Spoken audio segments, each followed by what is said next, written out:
All right, Larry Krueger here from the Pig and a Pickle Krug Show with a little 49er video. Hope everybody's having a great day, beating the heat.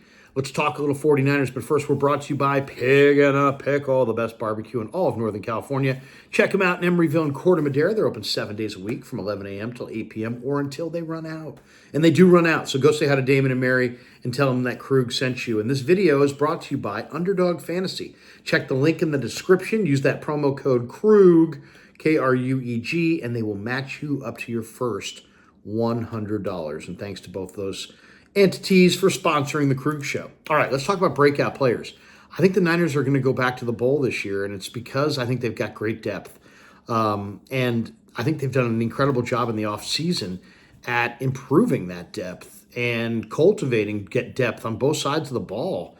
And you look at their camp roster, and you're like, wow, there's a lot of talent there. I can see why a lot of people feel like the 49ers should go to the Super Bowl, and in many places, they're the betting favorite. So, to me, when you have 10 players that didn't do a whole lot the year before, or maybe nothing, that you think have potential to break out and be significant contributors, that's a great sign about your depth. And I think the Niners have 10 players on both offense and defense that potentially can break out. Now, we already talked about the defensive players. Let's talk about the offensive players in this video.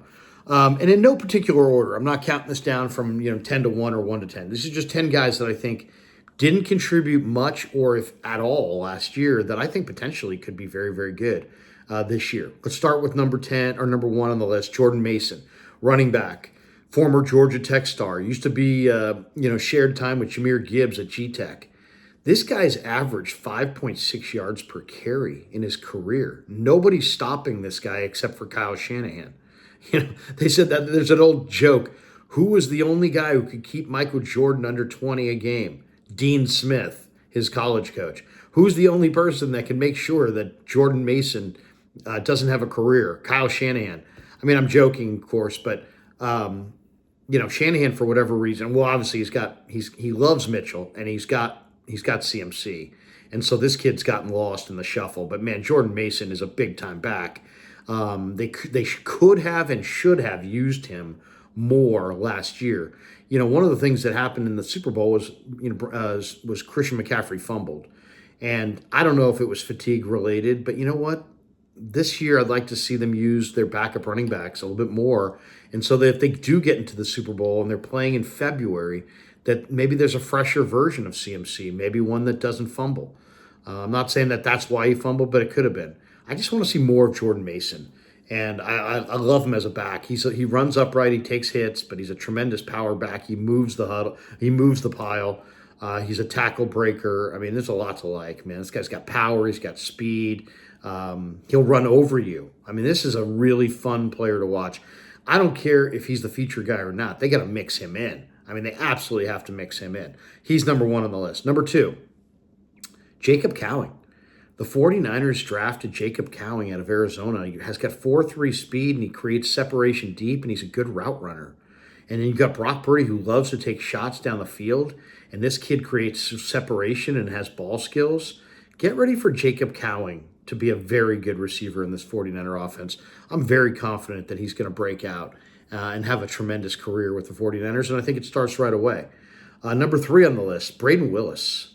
If there's one guy who I would say, if you want to take a flyer on, the last round in your fantasy draft on a guy who might have some serious value late in the year, Braden Willis looks like a real receiver. And if Kittle went down for any period of time or even got dinged up, I think Willis is going to be the guy that they go to, and he's a tremendous receiver.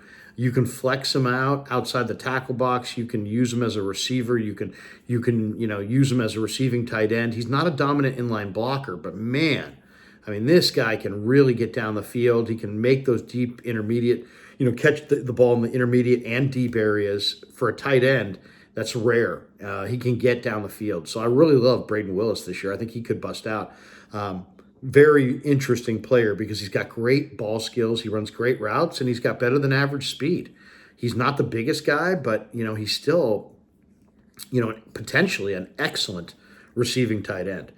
Number 4 on the list, as far as offensive players who could break out, Dominic Poney. Dominic Poney is big and physical, strong upper body, kind of nasty. 49ers definitely could upgrade along the offensive line. Poney could be a plug-and-play starter right away. I think there's a chance he comes in and beats out Feliciano and Burford and is the starting right guard. He's just big and physical and nasty. He's got great footwork and great play temperament. I would not be surprised if Poney was a starter week 1. Another guy who I have to list in here, even though some people would be like, that's a way big projection. Drake Nugent. Now, the Niners signed Drake Nugent out of Michigan as an undrafted free agent, but I'll tell you, I've watched him in practice. I saw him at Stanford, of course. Enjoyed watching him this year with Michigan, but just watching him at Niner practice, this guy will fire his hands and really starch you, and really, he rattles some defensive linemen. He's very strong. He's very broad. He's very smart. He's aggressive. I think Drake Nugent's going to give Jake Brendel all he wants behind, as the center. And either Brendel's going to up his game or Nugent's going to take his job. Another guy I can't wait to watch this summer, breakout player, is Cody Sherrer. Cody Sherrer's a very good running back. SEC, first team All-SEC running back. Great instincts, 5'9", 215, great contact balance, better than average speed. He ran 4.61 for the stopwatch, but, he really plays more like 4.45, 4.49, somewhere in that range. He's got great scoot ability, great ability to finish, high character, reads his blocks. Just a damn good player. Watch for Cody Sherrer. Another guy you got to watch for is Isaac Gendo. Gendo is just a monster, big and fast. And I don't know what he is because his instincts as a running back are a little just okay. He was a high school receiver, but, I think there's a chance that he could be the replacement to Kyle Juszczyk. And Gendo, I'm eager to see what he looks like if they can get him isolated in space against a defender and see what he can do. I mean, could you imagine adding a 4-3 fullback to what the Niners have weaponry-wise? That would almost be borderline unfair. So I'm really intrigued by the possibility of using Isaac Gendo as a fullback. I might be the only one who's talking about it, but I really see it.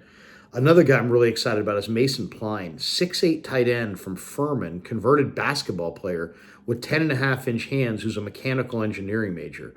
I mean, that's a great list of traits there. I mean, really, he 6'8". I love a 6'8" tight end. He's got receiving skills. If you watch his basketball film, he's plenty athletic. He was an above the rim player at Ferris State. Super athletic. 10.5-inch hands. Those are huge hands. Mechanical engineering major means he's way smart and he'll be able to digest this entire playbook. So I think he might contribute this year as a rookie. Even though he's an undrafted player, look for Mason Pline to make a contribution and potentially make the roster right out of camp because he's smart. He'll be able to digest the whole thing right away. Another guy is Ricky Pearsall. I mean, Pearsall, what a route runner. I know this guy can create space at the line of scrimmage. My only question is, can he create space down the field, or after he creates space, does the corner eat up that space on him as he gets into the kind of the meat and potatoes of the route? He's got great quickness, but I don't know about his actual speed, and I'm eager to see if he can separate consistently from NFL corners. Not necessarily at the line, but let's say he separates at the line, he gets 2 steps on somebody. It seems like the films that I watch of Pearsall, he at will, he gets separation at the line, which is rare, and you don't see that often. But then he also gets that cushion eaten up as soon as he gets into the meat of the route. So I just don't know exactly how fast he is. Now, watching him in the minicamp, this guy's a true glider. I mean, there's almost no movement to his legs when he's running. I mean, it's amazing. He really glides, and he gets at a pretty high speed. I'm eager to see how his speed translates. I mean, he ran 4.41. It's plenty fast. As I said, he's got great quickness, but then do you see the corners eat up that cushion at times? I'm eager to see what kind of separation he gets. If he gets big separation, he might be a really, really good, productive NFL receiver.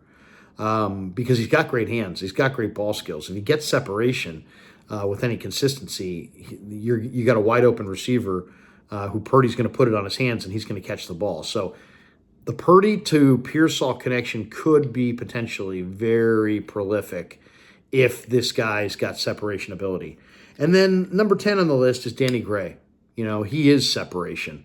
I mean, another guy, he ran 4.33 coming out of SMU. He probably plays more like 4.2. I mean, he is a burner. I mean, Danny Gray is an absolute separator, but can he stay healthy? Can he get on the field? Can he produce? It's now or never for Danny Gray. Now that you got Jacob Cowing, now that you got Pearsall, now that you got other options, this is it, and he knows it. So he could be a breakout guy. He was a third-round guy with, you know, he's a guy who plays like a 4.2 burner, and he's got good ball skills. He just hasn't been able to stay healthy. If Danny Gray can stay healthy, wow, he could contribute quite a bit as well, and he could be a breakout guy. All right, thanks to Pig and a Pickle for being the title sponsor of the Krug Show, and thanks to Underdog Fantasy for sponsoring this video, and thanks to all of you guys for supporting the Krug Show on YouTube.